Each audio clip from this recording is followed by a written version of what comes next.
We're going to discuss today the great American labor movement. What it does is critical to this presidential election. It has extraordinary consequences, which maybe many people in the labor movement don't realize. Since Franklin Delano Roosevelt and all of the reforms of the New Deal during the Depression, which were brought about through the efforts of the labor movement, in that era we got Social Security, unemployment insurance, 40-hour week, and all the benefits that make modern life what they are, livable. They came out of that. The labor movement since then has been declining and in a rapid fashion, getting weaker and weaker, chipped away year after year over the last 30 years to the point where some people feel it almost might be in a death spiral. What were some of the things that helped bring that about? The Taft-Hartley law in the 50s, late 40s and 50s, the Estes Kefauver crime investigations into the unions, which there was plenty of crime, but that wasn't the only thing that came out of those investigations. They weakened labor. The Red Scare, they were after communists. There were some, but that wasn't the only thing that happened there. They also used it as a way to discredit and weaken labor in general. In recent times, it's the Clinton trade agreements. It's Governor Walker's attack on collective bargaining. It's the spread of the right-to-work laws out of the slave-holding South into the industrial Michigan and Indiana and so on and so forth. I'm honored today to have with us here Ray Rogers to speak to these labor issues and clarify many things that are going on related to this election. Some people say that the Democratic establishment, which in this election Bernie Sanders is attacking, and they are attacking him and trying to stop him, that they've been complicit in the decline of the labor movement, that they have been handmaidens to it. Do I have to go into detail about Mr. Bill Clinton and the trade agreements? So there have been a number of major establishment Democrats who have been accompanying this great decline. Well, Ben, that was a good history you just gave. Let's talk about one of the great labor leaders, the late Tony Mazzocchi. He was the vice president and secretary-treasurer of the Oil, Chemical, and Atomic Workers Union. And he's the one that was behind the enactment of the Occupational Safety and Health Act in 1970. He was also co-founder of the Labor Party in 1996. And the Labor Party had a slogan: big business has two parties, workers need one of their own. Now, I'll tell you right now, unless Bernie Sanders becomes president, workers still will not have a party. Okay, so this is why this election is so important. And if Bernie isn't elected president, what we're going to have is that the politics and government are going to still be controlled by the 1% at the expense of the 99%.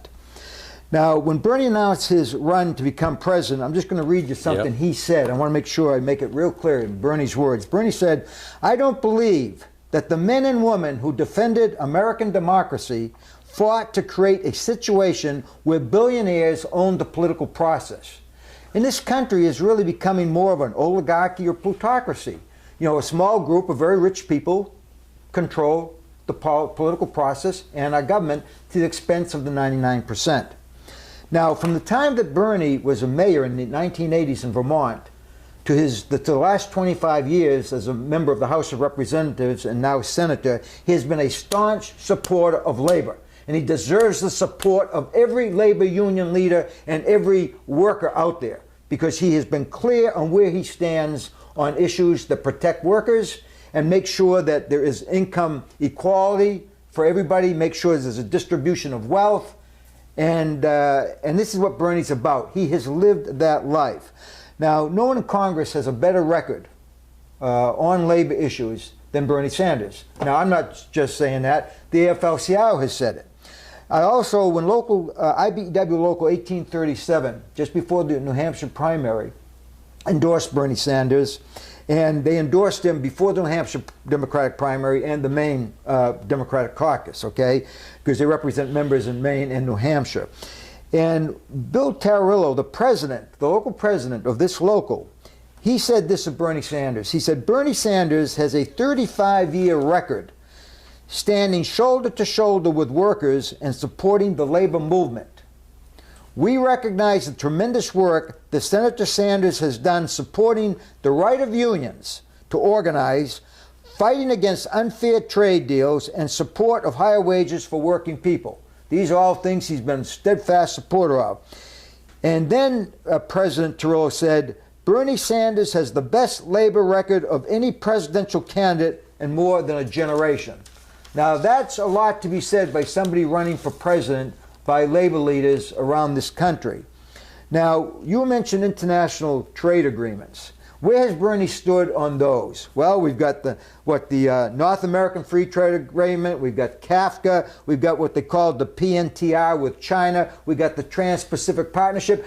Bernie, from day one, has been against those trade pacts. Why?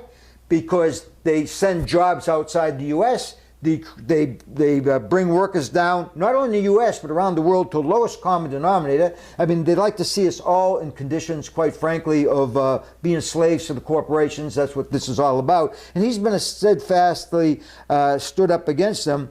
And let me just say again what Bernie had said about these partnerships is the Trans-Pacific Partnership, it was written by corporate America, the pharmaceutical industry, and Wall Street. Well, that's interesting. What does Sanders focus on? Because we're going to get in on those partnerships about Hillary Clinton. Where does she stand on? That's very important. But if you look at Bernie Sanders, his record, I mean, he's focusing on economic issues. And let's face it, that is the most critical issue is these economic issues and whether you're going to be able to feed your family, pay your mortgage, send your kids to school. You know, Bernie is right on every one of these issues for working people, whether you're a member of a union or not. Bernie recognizes the importance of workers having the right and to make it easier for workers to join a union. Why? Because he knows that unions are the key force in America to create income equality. Okay, they've been a leading force. When you think of the 8-hour day, when you think of all the great social legislation, it's been the labor unions that have been behind this and fought for it. And Bernie deserves the support of every labor union out there. Also, Ray, the labor unions, I don't think the average upper middle class people realize what they owe to the labor movement in the defense of civil liberties and in the maintenance of our democracy. You're right. When labor weakens, our civil liberties weaken and our democracy weakens, and we're seeing that clearly unfolding right now. You know, you bring up a good point. When you look at America and democracy, there are two key ingredients, whether we're going to have real democracy or we're going to have a plutocracy or an oligarchy. One is freedom of the press. Well, we all know what is happening with freedom of the press in this country. So much of it is controlled by the big corporations. And thank goodness for opportunities like this where somebody can at least get some airtime. Two key ingredients. One is freedom of the press. The other thing is free trade unions. Right. If we don't have free trade unions, again, we could end up with worse than just a plutocracy or an oligarchy. We could end up with a dictatorship. I mean, we have to have these balances in society. Right. And it's freedom of the press and free labor unions and strong labor unions, democratic labor unions, that are going to make sure that we have attribute democracy. some of the rise of Donald Trump and this fascist urge to the weakening of labor over the years. They're not unrelated. Yeah, no, not at all. In fact, let me tell you, when you think of Donald Trump, one, is he smart? Sure, he's smart. Is he a wacko? Yes, he is. Is he very dangerous? Yes, he is. And why is it important? You know, the labor unions that went and to back up Hillary Clinton at the beginning, when you look at Hillary's record, by the way, on labor, when you look at her in education, she is no great progressive that's out there fighting for labor or education. You got the big unions, the AFT, the American Federation of Teachers, the National Education Association, coming out for Hillary Clinton, never giving Bernie a chance. I think right now they're sorry because they're hearing from a lot of their members. The Service Employees International Union, why the hell are they backing Hillary Clinton? Okay, these unions, the American Federation of Government Employees, why are they backing Hillary Clinton? You know, look at their record. Look at Hillary's record in her time in government. Look at Bernie Sanders' record in his term in government. Look at their records outside of government. Who's the best person that's going to stand up and fight for workers, poor people, and the 99%? It's Bernie Sanders. I'm going to say right now that I would love to see these unions. I don't expect they're going to do it. Maybe they'll smarten up. That those unions that came out early for Hillary Clinton would rethink and say, listen, we're going to stand up and say we were wrong. We need to back Bernie Sanders. Why? You talked about the threat of Donald Trump. Who has a better chance of beating Donald Trump? I'll tell you who has. Bernie Sanders. More people are going to vote for him against Donald Trump than they're going to vote for Hillary Clinton, because Hillary Clinton has too much baggage. Both her and her husband would relate to labor and what is happening in this country where people are going downhill. All the polls are saying that Bernie would beat Hillary at beating Trump. All the polls are saying that. Yes. The evidence for that is out there. Yes. I wrote an article. It was a brief endorsement. I wanted to get my word out, at least to a network of about 60,000 labor leaders and activists around the country. So I sent out just a few paragraphs supporting, Bernie, and my piece was entitled "Labor leaders for Hillary versus Bernie must be nuts." Okay, now I got a lot of people writing me back saying, "Right on," and of course I had a few labor leaders come out and say, "Who do you think you are to come out and say that we must be nuts because we're standing up for Hillary Clinton?" I stand by that. They got to be crazy. Okay, they got to be crazy. Nothing is going to change in this country with Hillary Clinton. That'll maintain the status quo. I wouldn't expect things to get better for workers. What about this, Ray? The CWA, the Communication Workers of America, they had a referendum. That's right. They had a vote of their membership. 85% of their membership came out recommending that the union support Bernie Sanders. That's right. And the union supported him. That's right. What about the UFT and some of these other unions? Well, let me just say that the CWA why don't they check out what their members feel? Well, the CWA has enlightened membership, and they gave them an opportunity to speak, and then they followed their instructions. All right?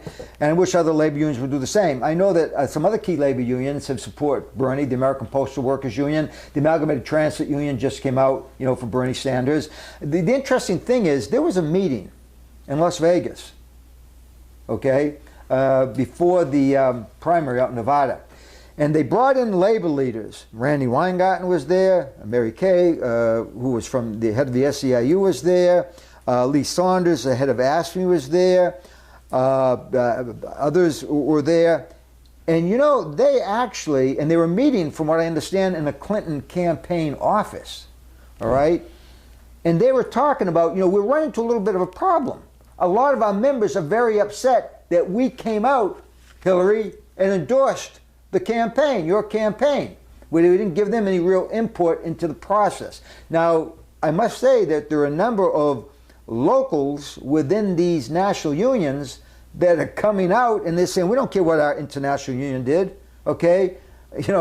Some of our union leaders ought to start thinking about what the rank and file thinks. We're going for Bernie Sanders. And we need more and more local unions around the country to stand up and do that, along with more national unions that stand up and say, we're getting behind Bernie Sanders. Go ahead and poll your membership. Lay out Bernie's record on labor and lay out Hillary Clinton's record on labor. And then ask your membership, who do you want to support? I don't think there'd be much of a lot of young people I've interviewed or met or know in the supporting Bernie Sanders, they're telling me that when they're out on the street passing out literature or campaigning for Sanders, and there's a work site, and there are about a lot of workers working at that site, and they talk to them, they get overwhelming positive feedback for Bernie Sanders. Just ordinary working people that they engage on the streets of New York. So my impression from that and from the referendum at the CWA is must be putting these AFL-CIO in a little bit of a political bind, because if they don't come out for Bernie Sanders and they come out for Hillary Clinton, I think they're going to be inspiring some wrath on the part of their younger rank and file. Yeah, I would agree, and younger and older, quite frankly. I mean, let me tell you, Bernie Sanders is also out there to protect Social Security. And for those of us who are a little bit older and maybe getting Social Security, we realize that that is one of the most important programs that was ever created in this country. okay? And we need to make sure we got something that's not only going to protect it, but also promote it and make it even better than it is today. But I think the AFL-CIO certainly has made a very smart decision. They're waiting to see what's going on in the primaries, and I would expect them to continue doing that. And so you know, plaudits to the AFL-CIO. You know, let your local labor councils out there, all the local labor unions, let them discuss and debate who they think is the best candidate. And then, you know, after the primary, you decide whether you're going to go with the Democratic candidate or you're going to go with Republican. And again, whether it's Donald Trump, they're all wackos on the other side. But again, those wackos, because of the anger of people out there at the establishment, okay, the people within the Republican Party, and quite frankly, Hillary Clinton represents the establishment, as did her husband Bill Clinton, okay? The anger out there is going to seek change. And the only real change that's going to come about, I think, in this presidential election is either Donald Trump or Bernie Sanders. I'd like to get it down to those two choices. And I believe America will stand up and do the right thing, and Bernie will win by a landslide. If it's Bernie Sanders and Hillary Clinton, it's a toss-up. I'm not sure who's going to win. I agree with that. And by the way, Ray, I'm talking to some working guys that I interviewed a long time ago in northeastern Ohio, in the Mahoning Valley, in that industrial area there. And a number of them are voting for Bernie Sanders. They told me if Hillary wins, a lot of them might vote for Trump. Might vote for Trump. I'm hearing that a lot. Yeah, well, I tell you, unfortunately, I'm hearing that myself. But you know, I'm also hearing a lot of people say, not that only they vote for Trump, but there is maybe even many more that say, I won't vote. I won't vote. And I say to those people, look, if you don't vote, vote for the Green Party. Okay? At least put your vote somewhere that you're making a statement. But vote. Get out there and vote. Okay? Let's look at Hillary Clinton a little bit. Okay. Why should we be concerned about Hillary Clinton? All right, along those lines, I have a question for you. Okay. I'm sure you've noticed that Bernie Sanders is calling for bold action to head off the crises we're facing. And while Hillary Clinton is asking for gradualism instead, could that gradualism just be a rearguard action to protect the oligarchy? You know what? I'm going to answer that question just like Bernie would answer it. Yes. That's it. You know, I don't have to say any more about that. And let me explain why. Okay. Let's take a look at Hillary Clinton right now. And by the way, I would love to see a woman president. I made that very clear when I sent out my piece to people all around the country supporting Bernie versus Hillary. I would love to see a woman president. No question about it. But not Hillary Clinton. Okay? Not Hillary Clinton, right, now, not Eva Perón. Let's take a look at it. Let's get right inside the Hillary Clinton machine at the campaign. Who's her campaign? Last I knew, her campaign treasurer is a fellow by the name of Jose Villarreal. All right? Now, how many people ever heard of him in this campaign? Pretty much probably none. Well, Mr. Villarreal, Hillary Clinton's treasurer of her campaign, he, for many decades, was on the board of Walmart, as was Hillary Clinton. Okay, we know no friend of labor, okay? Not only on the board of Walmart, but many other corporations that were anti-labor. But even better than that, Mr. Villarreal, who was a partner with Aiken Gump, that's one of the big, powerful law firms that's always been in control of the Democratic Party and the establishment, Aiken Gump, okay? Not only was he a partner, he is now a consultant and senior advisor to Aiken Gump. Okay? Now, what is Aiken Gump? If you look on Aiken Gump's website, you're going to see that there are certain things that they have a lot of expertise that they offer services for. They will offer services how you fight corporate campaigns, something that I'm considered the father of because I developed the corporate campaign concept during the J.P. Stevens historic fight on which the film Norma Ray was based. That was based on the J.P. Stevens Company, okay? They also pride themselves on how to show companies how to have a union avoidance, to have a union-free environment. This is Hillary's treasurer? This is her treasurer. This is her treasurer, okay? The guy who's trying to break right. the unions? Exactly. Yeah, that's union busting is another that's thing. They Hillary, offer. You yes. mean Hillary Clinton, the progressive, that's her treasurer? That's her treasurer. Okay. And he is still, like I say, he's no longer a partner with the firm. Instead, he's a consultant and senior advisor. Okay? He's been promoted. Now let's go and take a look at Hillary in 2008. Maybe she had better credentials back there. Well, I'm very familiar with two of her co-chairs. One of her co-chairs is a well-known, one of the biggest well-known attorneys in the country. His name is Willie Gary. I should say corrupt attorney. And if you want to know more about Willie Gary and the corruption of this man and his law firm, go to theclientkiller.org website. Make sure you put in the, T-H-E, client, C-L-I-E-N-T, killer, K-I-L-L-E-R.org. You learn about Mr. Gary. Mr. Gary was a co-chair of hers along with another lawyer by the name of Weldon Latham. Now, Weldon Latham, right now, is a major partner and I think owner of one of the most notorious union-busting law firms in the country, the law firm by the name of Jackson Lewis. This is Hillary Clinton, the progressives lawyer? 2008. These were two of her co-chairs. Okay. In fact, Hillary and Bill Clinton, Mr. Gary, if you can see on that website I talked to you about, he prided when some victims of his who he shafted and stole from, he flew them down to his mansion down in Florida. And he liked to talk about, this is the room that Bill and Hillary stayed at while they're at my place. And if I flip a switch, the walls will become bulletproof. And right outside the window in the ocean, we had Navy SEALs to protect the president and his wife. This is Willie Gary. Go to theclientkiller.org and read about him. He was a co-chair, or Weldon Latham, who, again, all I need to say is he's one of the big players at Jackson Lewis, big union-busting law firm. So from her presidential campaign in 2008 to her attempt now to become president, she's tied in with all this anti-unionism. People whose philosophy is a union-free environment. We'll have a better country with a union-free environment. Why? Because as Bernie knows, with strong democratic labor unions, we will have income equality. We will have a distribution of power. Okay, and this is what Bernie is all about. It's about a distribution of power. And that's what's got Wall Street and the people that Hillary Clinton represent. He's got them scared to death because he says, I'm going to stand up. We're going to have free we're going to have not only public education, we're going to have free tuition so that in any public colleges and universities, we will have free tuition. You know how we're going to get it? We're going to tax all those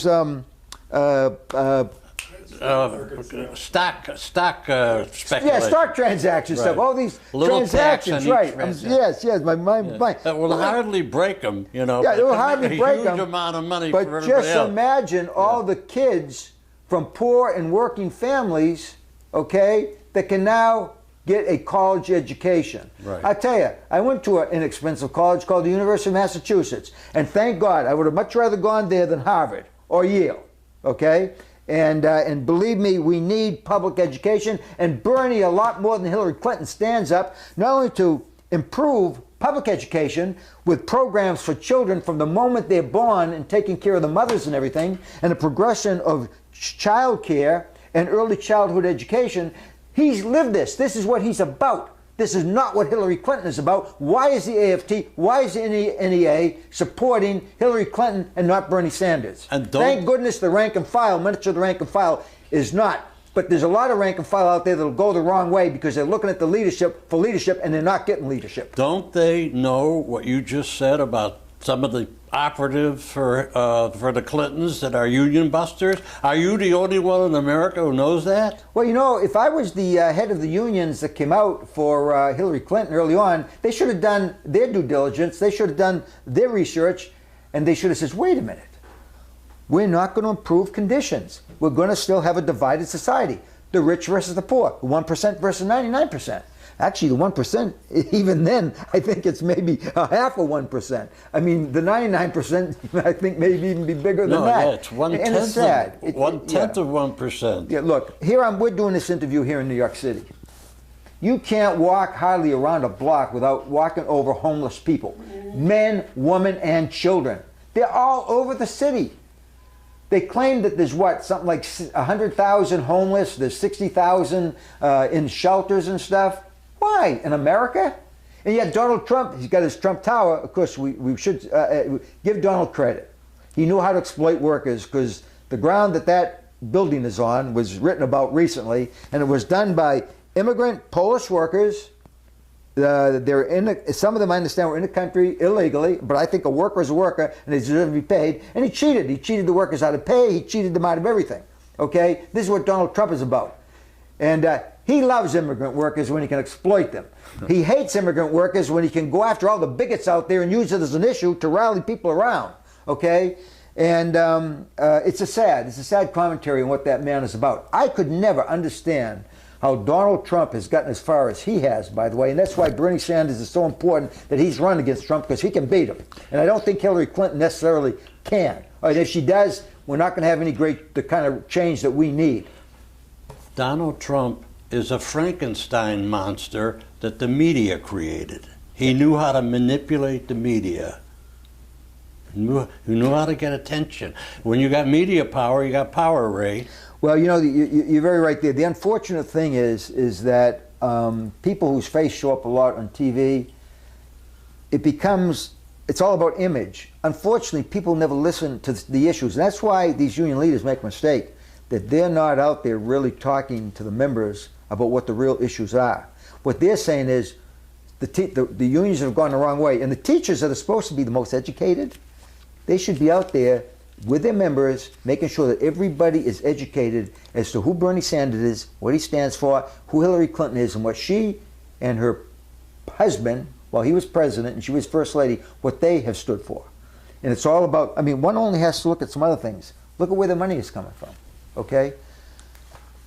But before we look at where the money is coming from, by the way, I got to read you two things here.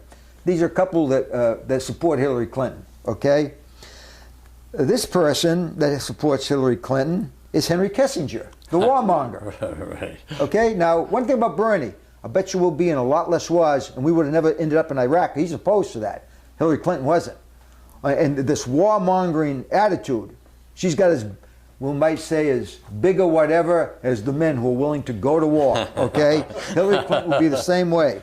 Well, Henry Kissinger, not known for being a peace activist, said, "I've known her for many years now, and I respect her intellect, and she ran the State Department in the most effective way that I've ever seen." Oh, it was very effective. The Clinton Foundation has gotten a lot of money from all the governments that have donated tens of millions of dollars, like the United Arab Emirates, not the greatest place in the world for woman equality, you know, and other such places, and done favors that they wanted, have donated a lot of money. That's what Henry Kissinger says. If Henry Kissinger says that, I know she's not my candidate. But let me give you another one. Let me give you another quote. I want people to hear this. "I have a sense that she's one of the more competent members of the current administration, and it would be interesting to speculate about how she might perform were she to be president." Now, who do you think said that? Dick Cheney. What else do we need? So she's got Henry Kissinger and Dick Cheney out there now campaigning for her. Okay? And the reason that, you know, and you want to know something? They might have been backing her even if Donald Trump wasn't running. Because they don't see a lot of difference. There's going to be a difference maybe in Supreme Court nominations and things like that. There's going to be obviously some differences, okay? But you don't get behind Hillary Clinton, okay, because you think early on, well, we've got to go for somebody who we think could win. Don't give anybody else a chance. Don't even look at her record. That was a big, big mistake. Because Bernie Sanders shows that he can win and he could win. One of the things that Hillary Clinton keeps saying is, well, you know, Barack Obama picked me. I have good judgment. Yeah. Let's go back to that election, the animosity that existed at the end of that contest between Obama and Clinton. Right. The offering of the Secretary of State, was that because she had good judgment or because Obama had to heal the rift? It wasn't, he was giving away a perk to get her to not be hostile and cold toward him, which she was, and Bill was too. It was not her judgment. It was a political bribe. Well, I think he had to heal the rift, but unfortunately, with President Obama, okay, and Randall Robinson, who's a well-known civil rights activist, trans-American, everything, you know, has raised very serious issues, as has just on 60 Minutes last night, the very famous black, oh my God, educator, activist. Oh, that guy with the black, Yeah. Oh, I saw him so. My name. what is it? Please, if you think of it, bring it up, okay? Cambridge. Just really came down on Obama. Curly-haired guy with a black scarf. Yes. He just came down. Cornel West. Thank you, Joe Friendly. Ed. Joe Friendly, the cameraman. Thank you so much. Cornel West. He was just on 60 Minutes last night. Terrific. And again, he's very outspoken. Now, when he nominated Clinton as Secretary of State, Obama, he was also thinking of the power within the Clinton family and all the money and stuff, okay? So that wasn't, and so he made a decision. But you want to know something? Look at Obama's record. Who did he support to go out and run the economy? The big Wall Street players, okay? The Goldman Sachs of the world. Right. It wasn't that Obama put Geithner and other people in places of power to run our economy. Came right out of Goldman Sachs. Exactly. Directly. So he was responsible for a lot of the trade deals. Exactly. And for lifting Glass-Steagall. Exactly. Which gave us the crash of 2008. Very good. No, you're right. So, he, even though he brought in Hillary, it wasn't that Hillary had a different allegiance to whose interests she was going to promote when interests clashed. And I'm going to tell you, Hillary Clinton and Obama, when it comes between the 1% and 99%, don't anybody tell me that Hillary and Obama don't support the 1%. When push comes to shove, they do. Where are those transcripts of your speeches, Hillary, to Goldman Sachs? Yeah, well, when we talked about, another thing we talk about workers and unions, listen, there's got to be a better way than war, okay, to solve political problems on an international level.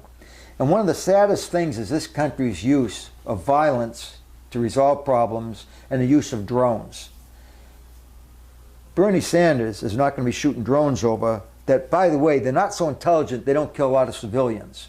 And this is a very serious issue. Hillary Clinton will and has supported the sending of drones, just like Obama. We don't need this kind of mentality in the presidency of the United States if this world is ever going to turn the mess around, whether it be the war establishment or it be concerns about climate change. We need somebody in there from day one. It's inside his makeup, Bernie Sanders. We got to deal with climate change. We got to deal with this issue of solving all our problems through war and building up the military establishment, etc. Okay, and particularly on the backs of poor people and workers. Another thing about Hillary's getting this African American support. If I know you've looked into it a little bit, some issues there. Yes. About that support, and maybe there's something that should be more well known about her role in that community. Well, let me first of all let's talk about Hillary for a minute. Okay, on Hillary, all right. Before I do it, let's talk about Bernie, because why is Hillary getting all the black support? Why? Because too many of the establishment black leaders have supported the establishment, and that's Hillary Clinton. Okay, but let's look at Bernie's record with respect to the black population or even the Latino population, okay? Not those who are members of the establishment, okay? Bernie was active in the civil rights movement as a student organizer for the Congress on Racial Equality and the Student Nonviolent Coordinating Committee, well known in the student movement at that time, standing up, fighting for the civil rights. In 1962, a lot of people may not know it, but while Bernie was at the University of Chicago, he led a demonstration and an occupation of the administration building because at the University of Chicago, blacks and whites were not allowed to live in the same dormitories. This was in 1962, okay? And so then they occupied for weeks, okay? And that was Bernie Sanders, the young Bernie Sanders. And he made a statement at that time before a crowd, and Bernie said, with respect to the University of Chicago, discriminating, not allowing blacks and whites to live in the same dormitories in 1962 while he was a student, we feel it is an intolerable situation when Negro and white students of the university cannot live together in university-owned apartments. That was Bernie Sanders, well ahead of his time with many people. And, and after participating in the 1963 March on Washington, Bernie was arrested for resisting arrest during a demonstration against desegregation in the Chicago's public schools. I mean, he has a history. Way back there in the civil rights movement, he was out there, okay, standing up for civil rights.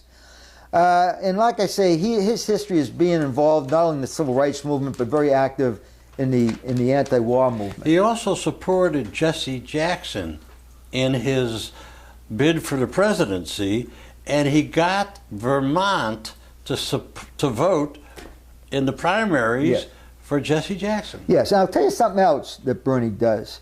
He's calling for real reform in our criminal justice system. All right? Now, this is another real issue between Bernie and Hillary, and why the minority population didn't understand what Bill Clinton started and what Hillary's carried on. The prison industrial complex, okay?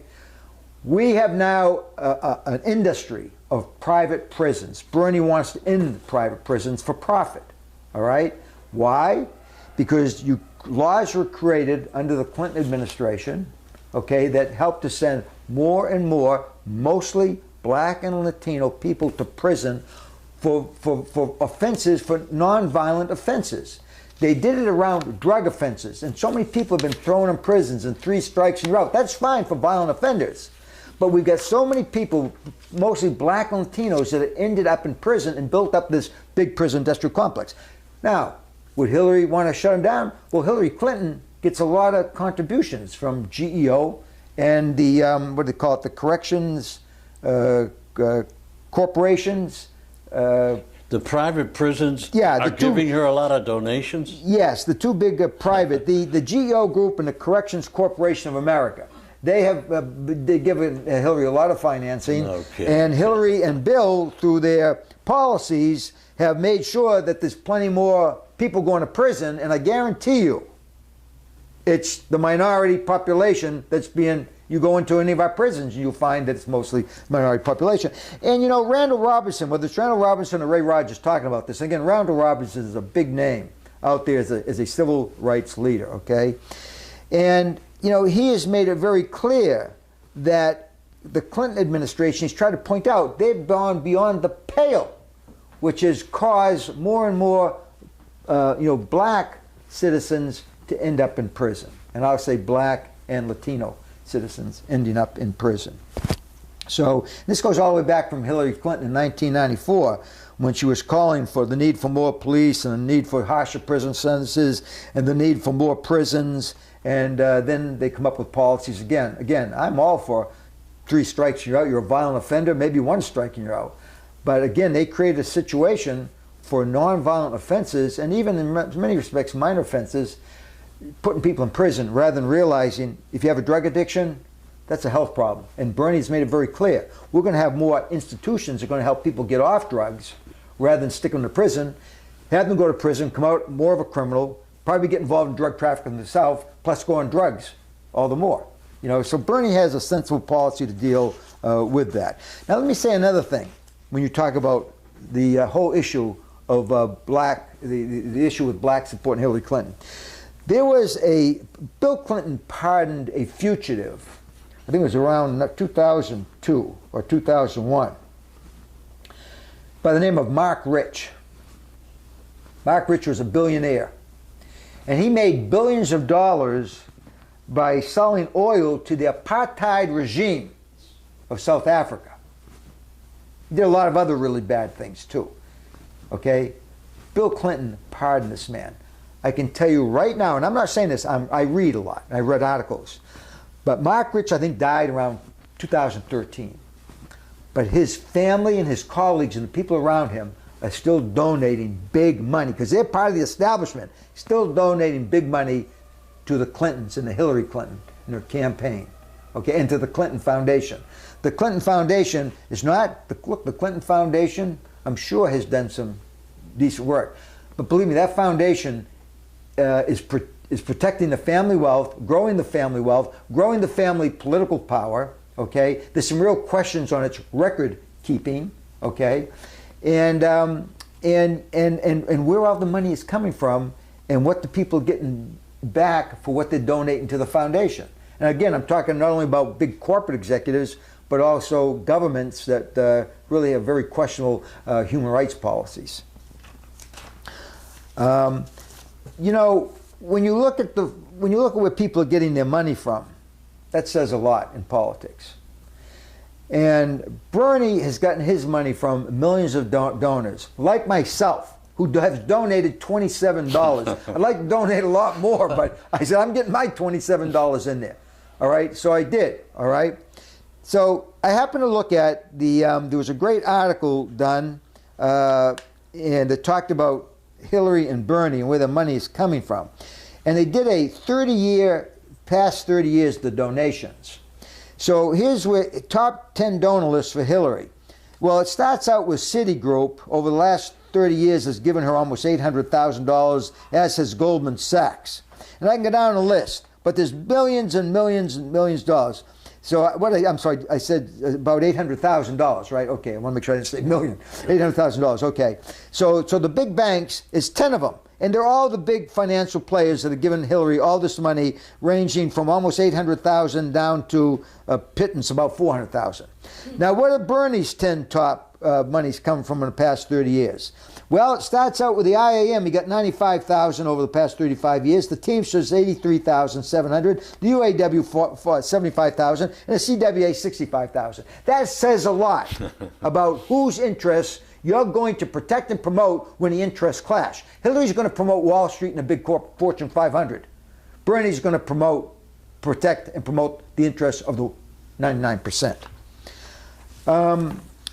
Now, there's another way that Hillary and Bill, they make a lot of money.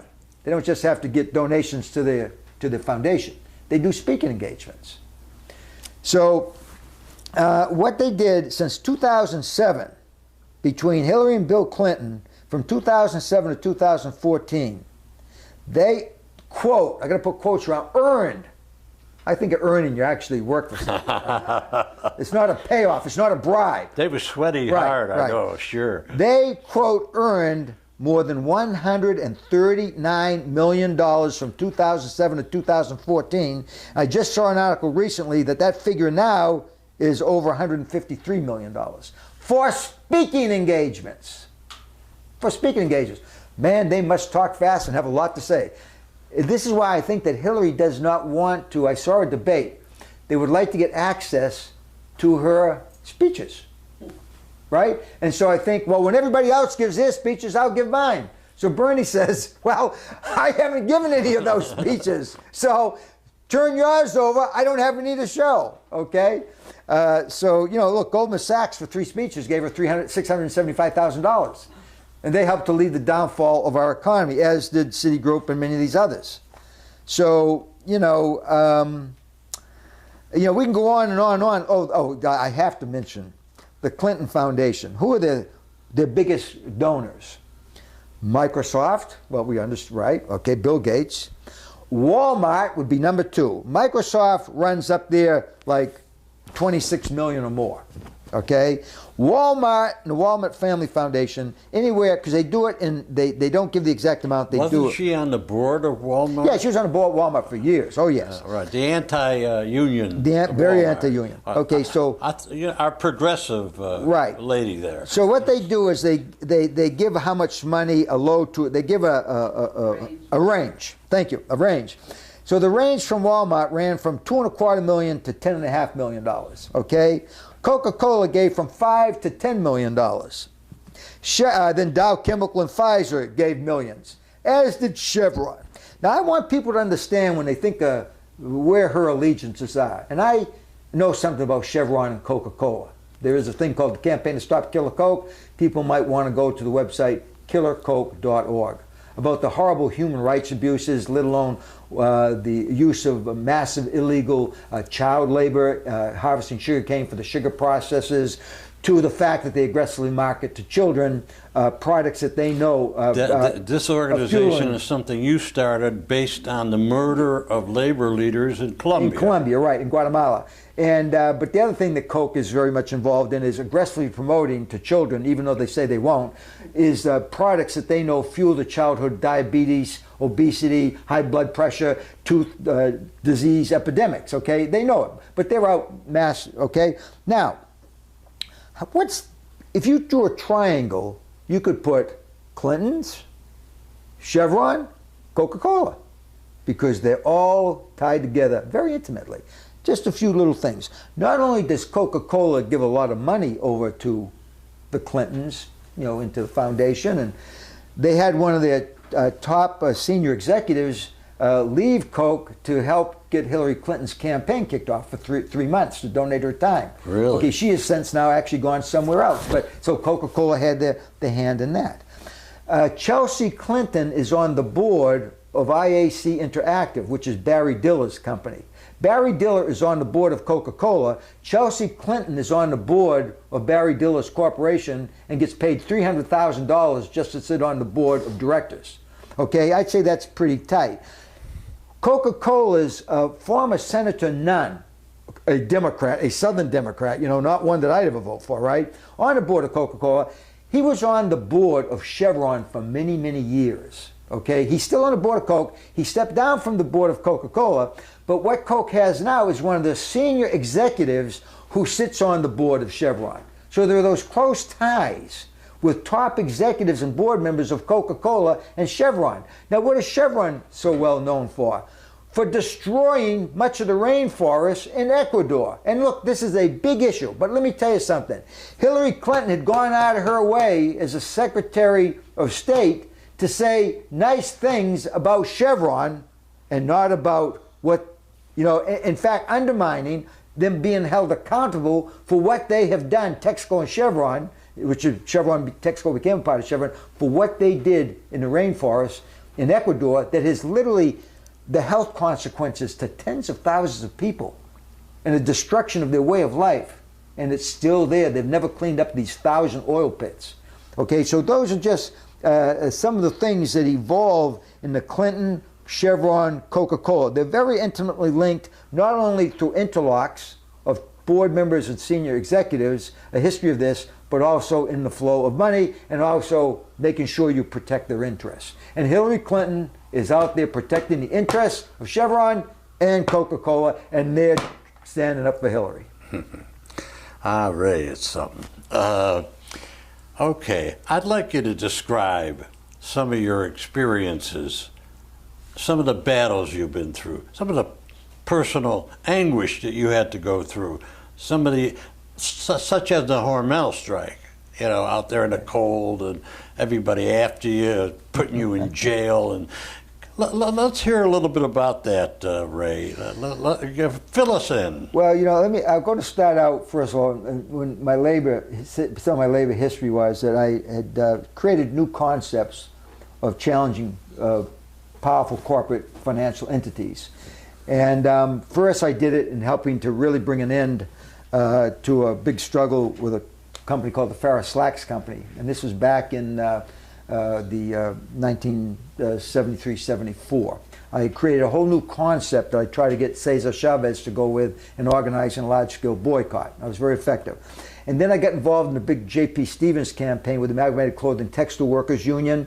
And as part of that campaign, I forced the resignations of CEOs from the big banks, manufacturers, Hanover, New York Life, J.P. Stevens Textile Firm, Avon Products. You had these CEOs, never happened in history.